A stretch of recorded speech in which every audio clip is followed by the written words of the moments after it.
Titipan doang buat Bang Amar. Apa aja Buat tuh? persiapan sidang doang besok sama Makanan apa? makanan-makanan kecil, heeh.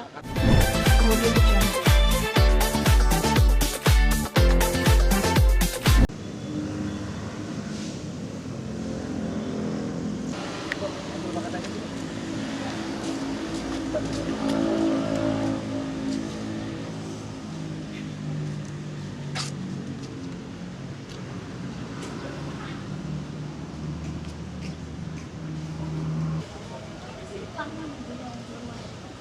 Sini ikut gue mending makan.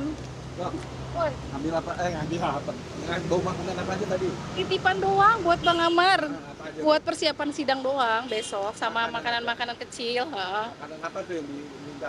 Apa tadi dia minta beliin fish burger gitu McD sama cemilan-cemilan aja, oke? Ah, Terus gue apa mau lagi pulang, tuh? gue mau praktek sumpah. Loh, bikin lagi dong. Loh, bikin aja dong. Udah paling ini doang. Udah nanti sama Om Jondong ah. Enggak, maksudnya aku mau ngambil lebih detail. Kuenya nggak siap, Pak. makanannya aja. Jangan di state gue-nya dong. Makanya gue lagi nggak siap soalnya. Ya udah ya udah. Itu aja paling cuma makanan baju-bajunya Bang Amar. Buat besok sidang. Udah sama burger. Udah. Heeh. Terus makanan, Sama bacaan zikir-zikir dia minta. Ah? dan baca selain itu apa lagi? Udah itu aja. Oke? Dah.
Pacarnya mana? Sana aja. Hah? Pacarnya di mana?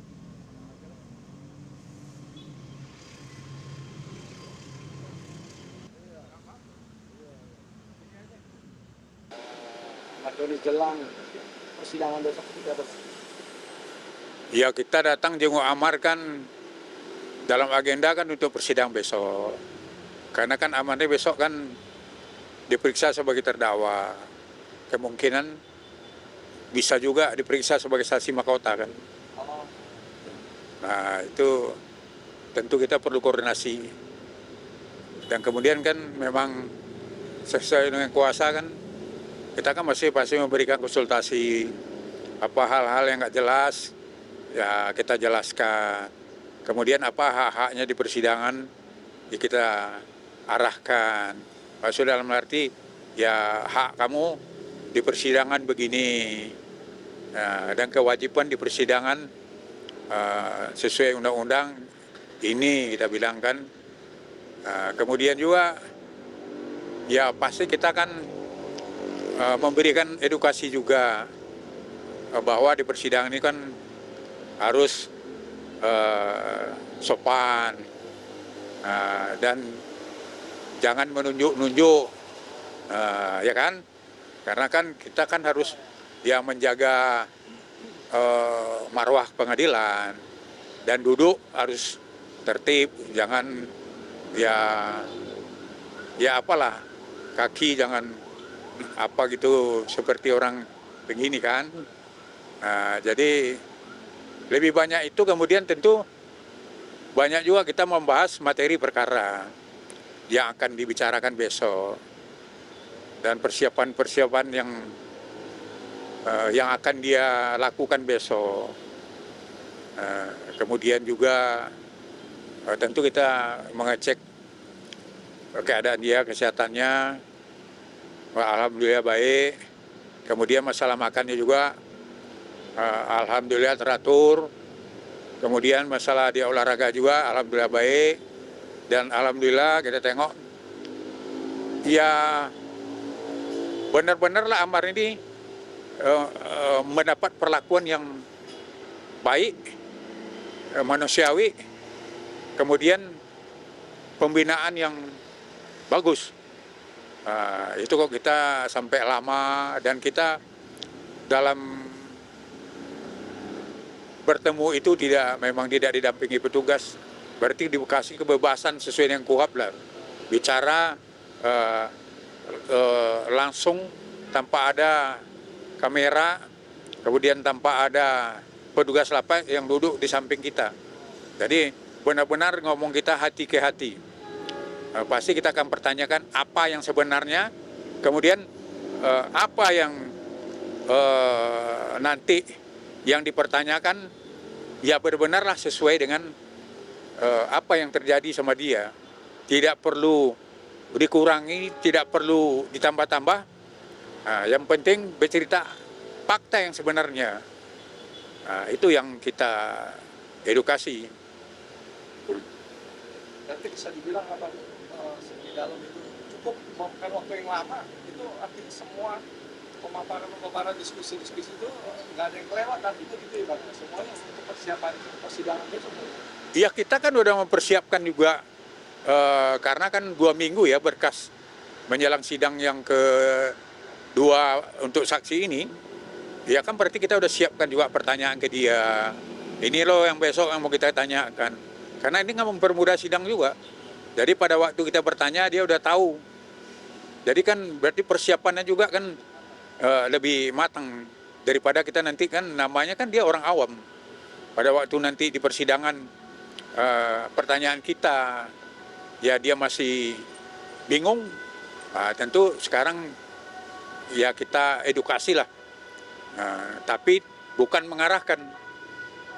Karena apa? Kita ini kan kalau di persidangan itu yang kita minta dia bicara apa adanya dan jawablah pertanyaan kita itu secara tegas. Kemudian apa yang terjadi dan tidak boleh ditutup-tutupin kan gitu. Nah, tadi Abang menyinggung bahwa besok itu Amar sebagai saksi terdakwa sekaligus bisa dibilang saksi mahkota gitu. Ya, Bisa dijelasin Bang? karena perkara ini kan dalam satu berkas ya. Berarti di sini kan dari BAP kan udah jelas. Di situ Amar ini kan iya terdakwa lain itu kan saksi dari Amar. Dan Amar itu nanti akan jadi saksi daripada terdakwa lain. Nah, itu istilahnya kan itu saksi mahkota. Nah, cuma yang harus dipahami juga saksi mahkota itu punya hak juga apabila dia menolak menjadi saksi. Nah, di KUHAP baru juga kan yang sekarang ini ada kan gitu. Dan Amar menyebutnya sebagai saksi mahkota ini Bang? Ya kita lihat nanti di persidangan itu kan ranahnya Amar. Ya kan kita nggak masuk dalam konteks itu karena itu hak dia. Apakah dia mau bersaksi apa tidak? Ya biarlah nanti kita lihat di persidangan. Jelaskan besok kan all out Bang, karena Amar ini yang saksi terdakwa yang bisa dibilang mengungkapkan semua fakta-fakta yang ada gitu di persidangan tanpa harus bukti gitu. Dan ini seperti apa sih Bang dengan optimisme Abang sebagai kuasa hukum gitu, karena melihat dari saksi kemarin yang dihadirkan JPU sendiri kan mungkin publik juga sudah membaca bahwa